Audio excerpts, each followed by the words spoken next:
right, well, Dad, I care about your opinion some on this matter. I care about the opinion of our next guest a lot more. Xavier Scruggs, kind enough to join us now, co-host of the leadoff spot with Steve Phillips weekday mornings on SiriusXM, former major leaguer. Xavier, what's going on? How you doing? Hey, appreciate you guys for having me. All good over here. Ready for some more postseason baseball. Yes. There we go. Well, let's start with the question I just asked my dad. It was a ton of runs and now an 0-2 hole for the Yankees after the start of this series with the Blue Jays. What do the New York Yankees have to do to get back in this series? I think they just have to respond early with the bats. I mean, I look at what the Blue Jays have done in their two games. The focus for them was being aggressive early in counts, jumping all over the first couple of starters for the Yankees, most notably Max Fried in the last one.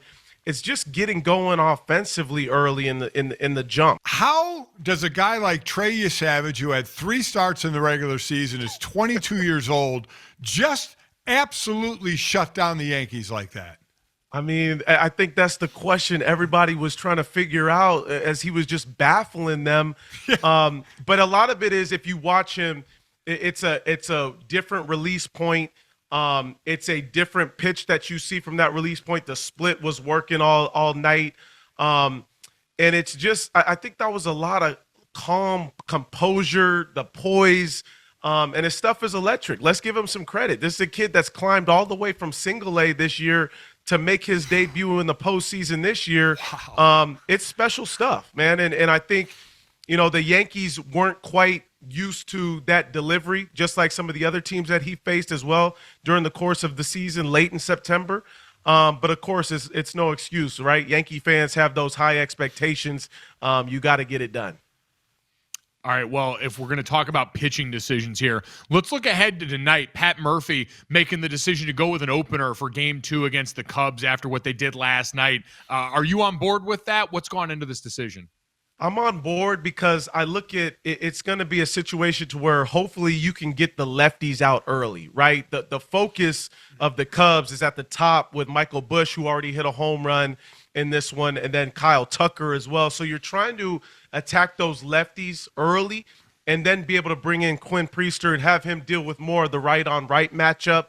I wouldn't expect him to go through more than 2 times through the order. Remember, this is a dangerous Brewers bullpen, one of the best in Major League Baseball. So if you can shorten the game, 5 innings, maybe 6 if you really need to, they should be able to take care of the rest. But I do like it because it's a situation where you get your best lefty in Ashby going against their best lefties at the very jump of the game. And I mentioned it with the Yankees. It starts early. Like, if you watch these postseason games, these offenses that have gotten going early in the first 2 innings end up winning these games.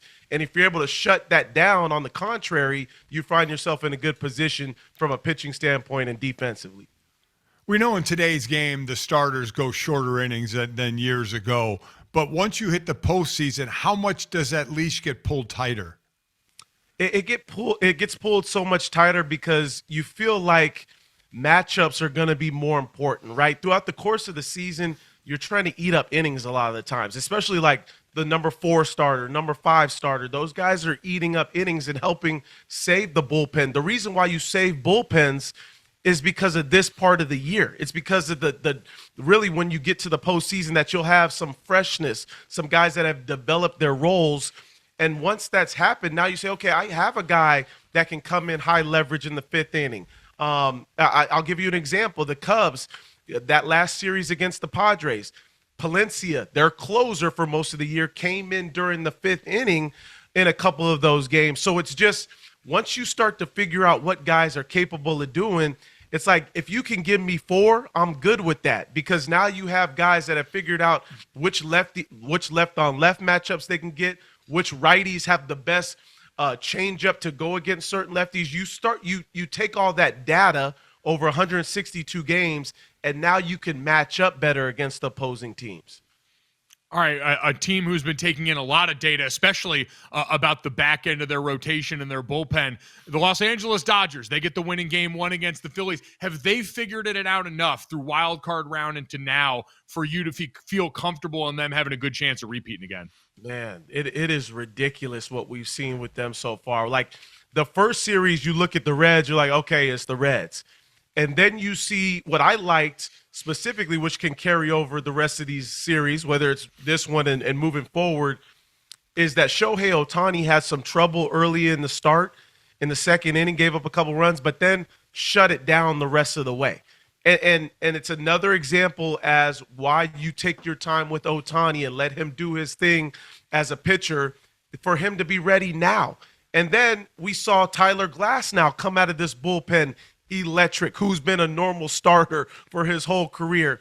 Roki Sasaki, who was sent down to AAA now in this bullpen, saved the game as well. I think the depth of what you're seeing with the Dodgers right now is better than it's been all season long. And I would include the offense with that. What Teoscar Hernandez has done so far, you're looking at, guys at the top of the order, of course, in Ohtani and Mookie Betts and Freddie Freeman, but also guys like Kike Hernandez, right? Will Smith coming into the picture, being healthy. The depth of their lineup is what the Phillies are dreaming to have right now during this series. Which series do you think will be the most competitive and why? Oh, you trying to stump me right now. That's a good. I think right now I'm going to look at what the Phillies and Dodgers are going to do. I think if those bats wake up with the Phillies, you'll have a 5-game series. I think right now when I look at the Yankees, it's going to be tough for them to come back down 2 games. I do think the Mariners and the Mariners as well as, why am I forgetting, the Mariners series is going to be exciting with the Detroit Tigers. And the same thing goes for the Brewers and Cubs. But I think when we look at it from a heavyweight matchup standpoint, you're looking at the Phillies and Dodgers being the one that it could really be like a World Series type. Yeah. It's no doubt has that kind of feel to it. So excited for more baseball this afternoon. Again, everyone check out the leadoff spot. Xavier Scruggs and Steve Phillips, SiriusXM MLB Network Radio. I'll catch them doing a great job over at ESPN and the MLB Net. Xavier, we appreciate the time and the help today, man. Thanks so much. Hey, appreciate you guys. Thanks for having me.